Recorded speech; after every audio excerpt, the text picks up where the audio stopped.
Nursery నుంచి pots తెస్తాం కదా, తెచ్చినప్పుడు దాంట్లో ఏమేమైనా వామ్స్ కానీ లేకపోతే ఇంకేమైనా పురుగులు అలాంటివి ఉంటాయి సాయిల్లో. సో అవన్నీ కూడా మనకు తెలియకుండానే మన సాయిల్లో చేరిపోతుంటాయి, పాట్స్లలో చేరిపోతుంటాయి. అలా చేరిపోకుండా నర్సరీ నుంచి తెచ్చినప్పుడు ఇలాంటి చిట్కాలు వాడితే ఏమవుతుందంటే మన సాయిల్లో ఇంకా వేరే పురుగులన్నీ అటాక్ అవ్వకుండా ఉంటాయి అన్నమాట. అదే రకంగా కొంతమంది సాయిల్లో ఇంకా కొన్ని కొన్ని పురుగులు ఇలా దాక్కొని ఉంటున్నాయి, ఏం చేయాలని అంటున్నారు.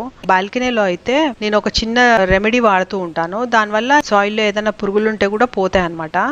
అయితే నేను ఫస్ట్ తీసుకుంది ఏంటంటే ఒక టబ్ అన్నమాట. మనం మామూలు బట్టలు ఉతుక్కోవడానికి అలాంటి టబ్స్ ఉంటాయి కదా, ఆ టబ్లో పాట్ పెట్టేయాలి. ఏదైనా కొత్త పాట్ కానీ లేకపోతే ఆల్రెడీ మనకు సాయిల్లో ఏదో ఉన్నాయి అని డౌట్ వస్తుంది అన్నటప్పుడు ఆ పాట్స్ ఈ టబ్లో పెట్టేయాలన్నమాట. పెట్టేసిన తర్వాత ఫుల్ వాటర్ దాంట్లో నింపేసేయాలి. నింపేస్తే దాంట్లో ఏవైనా కూడా పురుగులు అవన్నీ ఉంటాయి కదా, అవన్నీ బయటకు వచ్చేసాయి అనమాట. ఫుల్ వాటర్ వచ్చేసాయి అనుకో